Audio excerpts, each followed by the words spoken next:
সাবেক স্বৈরাচার সরকারের যে মাফিয়া গোষ্ঠী তারা সারা দেশে বিভিন্ন অবৈধ সংযোগ, শিল্প কারখানা এবং বাসাবাড়িতে অসংখ্য অবৈধ সংযোগ আছে এবং সেই সংযোগ অভিযান চালিয়ে বন্ধ করার পরিবর্তে তারা এই অবৈধ সংযোগ, যেটাকে আমরা বলতেছি গ্যাস চুরিকে বৈধতা প্রদানের জন্য সেটাকে সিস্টেম লস হিসেবে আমাদের উপর চাপিয়ে দিচ্ছে।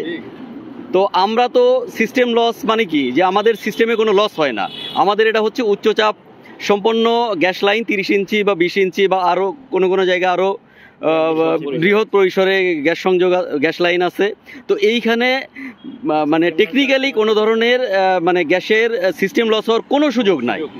তো এইখানে কোনো সিস্টেম লস হয় না, কিন্তু ওই স্বৈরাচারী সরকারের দোসর, স্বৈরাচারী সরকার কর্তৃক নিয়োগপ্রাপ্ত আমাদের চেয়ারম্যান, যিনি এই অবৈধ সংযোগকে বৈধ করার জন্য সিস্টেম লস হিসেবে চাপিয়ে দিচ্ছেন, এই জন্য আমরা ওনার পদত্যাগ দাবি করছি। এবং সেই সাথে আমরা একজন সৎ, যোগ্য, দক্ষ এবং জ্বালানি বিষয়ে বিশেষজ্ঞ একজনকে চেয়ারম্যান হিসেবে নিয়োগদানের জন্য সরকারের প্রতি বিনীত অনুরোধ জানাচ্ছি।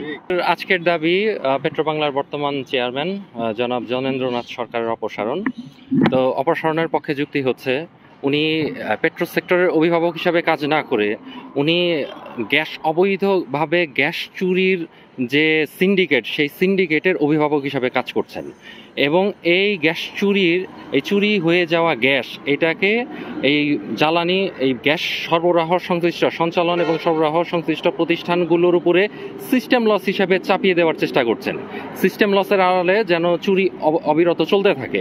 গ্যাস ট্রান্সমিশন কোম্পানি লিমিটেড জিডিসিএল এর সর্বস্তরের কর্মকর্তা কর্মচারীবৃন্দের সমন্বয়ে আজকের এই মানববন্ধন এই হাটিকুমরুল আঞ্চলিক কার্যালয় থেকে আমরা মানববন্ধন করছি। এর সাথে আমাদের জিডিসিএল প্রধান কার্যালয় এবং বাকি যে আরও আঞ্চলিক কার্যালয় আছে সবাই এই একত্রিত হয়ে একসাথে এই মানববন্ধনে আমরা অংশগ্রহণ করেছি। আমাদের দাবি, এই পেট্রোবাংলার বর্তমান চেয়ারম্যান জ্ঞানেন্দ্রনাথ সরকার, ওনার পদত্যাগ।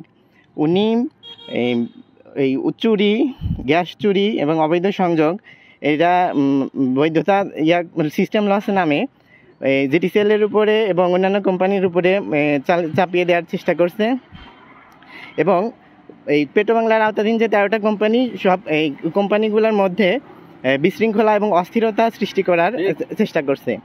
তো এই সিস্টেম লস এবং গ্যাস চুরি, সিস্টেম লসের নামে গ্যাস চুরি, এটা বন্ধ করার জন্য আমরা আজকে এই মানববন্ধনে অংশগ্রহণ করেছি এবং আমাদের একটাই দাবি, ওনার পদত্যাগ এবং একজন জ্বালানি বিশেষজ্ঞকে এই পদে নতুন করে পদায়িত করার জন্য আমরা সরকারের কাছে আহ্বান জানাচ্ছি।